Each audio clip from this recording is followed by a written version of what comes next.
Sriwijaya Football Club, Sriwijaya FC, salah satu klub sepak bola paling bersejarah di Indonesia, saat ini sedang mengalami periode terkelam dalam sejarahnya.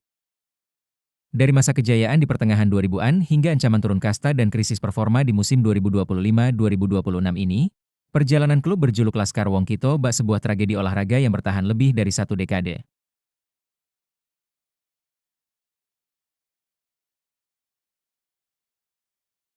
Sriwijaya FC resmi dibentuk pada 23 Oktober 2004 sebagai bagian dari era baru sepak bola Indonesia yang mulai menguat secara profesional. Klub yang bermarkas di Palembang, Sumatera Selatan ini, dengan cepat menjadi salah satu kekuatan besar di jagat sepak bola nasional. Mereka memainkan laga kandangnya di Stadion Gelora Sriwijaya Jakabaring, stadion berkapasitas lebih dari 23.000 penonton yang kemudian menjadi saksi kebangkitan klub ini di kompetisi domestik. Puncak kejayaan Sriwijaya FC terjadi pada musim 2007-2008, ketika klub ini mencetak sejarah dengan menjadi juara Liga Indonesia Premier Division sekaligus memenangkan Copa Indonesia, Piala Indonesia, membuat mereka menjadi klub pertama di Indonesia yang meraih double winner pada satu musim kompetisi.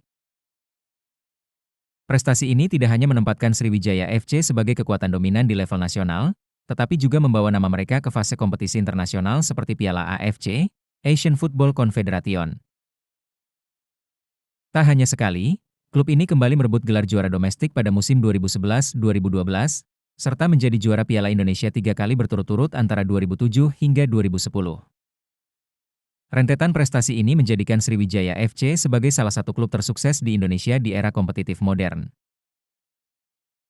Pada puncak kejayaan mereka, Sriwijaya FC juga dikenal melalui rivalitasnya dengan sesama klub Sumatera seperti Semen Padang, yang kerap memicu duel panas dalam Andalas Derby, serta loyalitas 3 kelompok supporter fanatik, Sriwijaya Mania, Singamania, dan Ultras Palembang.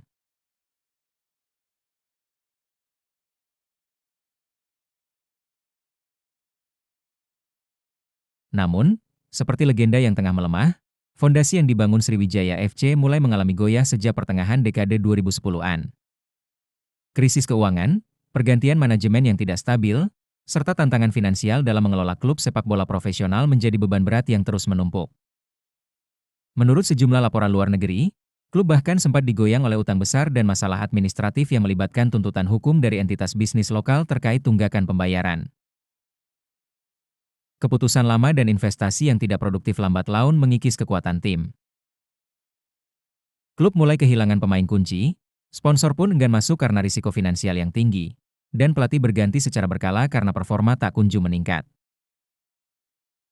Situasi ini memaksa Sriwijaya FC terdegradasi dari kasta tertinggi sepak bola Indonesia, Liga 1, dan bermain di Liga 2, yang kini dikenal sebagai Pegadaian Championship.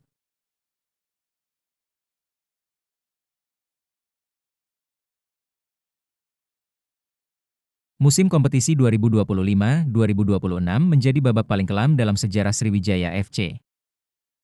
Klub yang pernah disebut Elang Andalas ini kini berada di dasar klasemen Grup 1 Wilayah Barat Championship 2025-2026 dengan catatan statistik yang mencerminkan keterpurukan luar biasa. SFC hanya meraih 2 poin dari 18 laga, hasil dari 2 hasil imbang tanpa sekalipun meraih kemenangan, serta menelan 16 kekalahan yang membuat mereka terancam turun kasta ke Liga 3.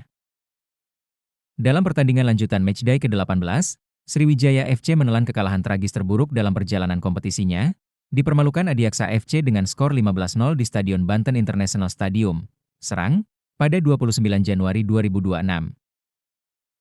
Kekalahan yang memalukan ini bukan sekadar hasil pertandingan biasa, tetapi simbol nyata dari penurunan performa tim yang sangat tajam. Laga tersebut menunjukkan segala kelemahan yang membelit tim saat ini, koordinasi yang buruk, lemahnya lini pertahanan, minimnya kreativitas serangan, dan tekanan psikologis yang terus memburuk sepanjang pertandingan. Gol demi gol bersarang di gawang Sriwijaya FC, membuat lini belakang mereka terlihat rapuh sepanjang laga. Menurut laporan media, musim ini Laskar Wongkito juga mengalami masalah internal serius seperti penunggakan gaji pemain, yang diduga turut memicu performa buruk di lapangan dan hilangnya motivasi tim. Hal ini terlihat dari banyaknya berita tentang ketidakpuasan pemain dan rumor pemain meninggalkan klub sebelum kompetisi tuntas musim ini.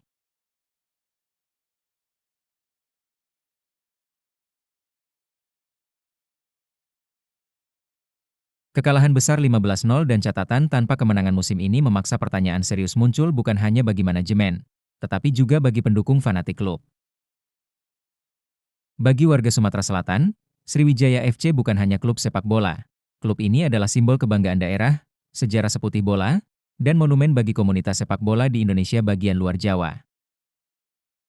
Pemilik klub dalam sejumlah pernyataan resmi menyadari bahwa tren negatif ini mengharuskan evaluasi menyeluruh, mulai dari aspek talenta, pelatihan, hingga manajemen keuangan.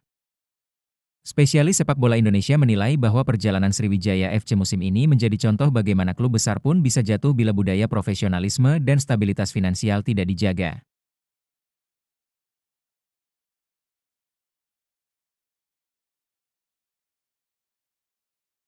Dalam pernyataan resminya, manajemen Sriwijaya FC pernah berharap skuad yang didominasi pemain muda dapat membawa semangat baru dan membuka jalan untuk kembali ke Liga 1, kompetisi kasta tertinggi di Indonesia. Upaya ini juga diiringi dengan kembalinya klub menggunakan Stadion Gelora Sriwijaya Jakabaring sebagai markas di musim 2025-2026. Kendati kini klub berada di jurang degradasi, harapan untuk bangkit masih tetap ada.